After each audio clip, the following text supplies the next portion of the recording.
Hi, welcome to this episode of The Mitchell File. I'm your host, Roosevelt Mitchell III. A teacher in Florida says she was fired from her job after refusing to give students grades on homework that was not turned in. Diana Tirado has been a teacher for years, but recently got a job at a new school teaching history to 8th graders. She said she assigned an Explore Notebook project to her students and gave them 2 weeks to complete it. She said several of her students did not complete the assignment at all. That's when she learned of the no zero policy at the school, in which the lowest grade allowed to be given to students is a 50%. The policy is reportedly included in the student and parent handbook.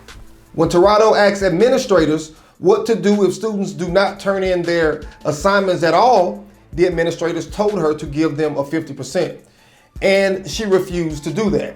Tirado said she was fired on September the 14th, but she said there isn't a clause mentioned in her letter from the district because she was still in her probationary period.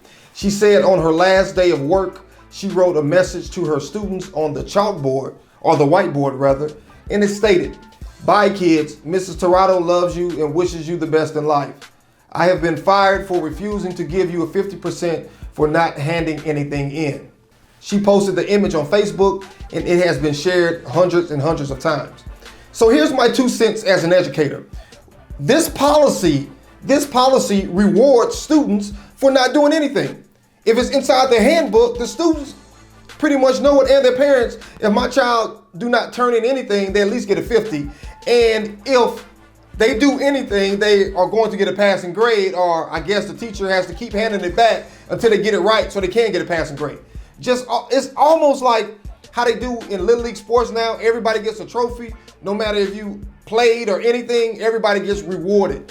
And the problem with that is when our kids become adults, you are not rewarded for not doing anything. You aren't.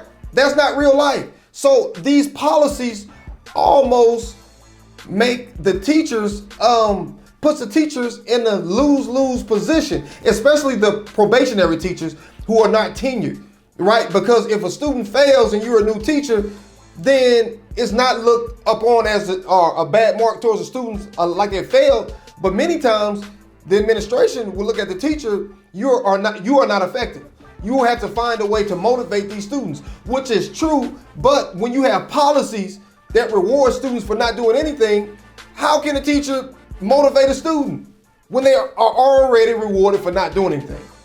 It's counterproductive, and it also does not or will not increase their quality of life down the road when they become adults. And also, this is partly, well, one of the reasons. There are several reasons. This is one of the reasons why we have our students graduating high school and still reading on the 4th and 5th grade level, because a lot of policies are designed to just push students on and push them forward without them hitting those monuments at each grade level in order to keep building on them. So we have to do something about this. If not, our democracy is at stake because we rely on informed voters. So our democracy is at stake when our education is weak. But I would love to hear what you think about this, so please leave a comment in the section below. And until next time, my friends, be blessed and be encouraged.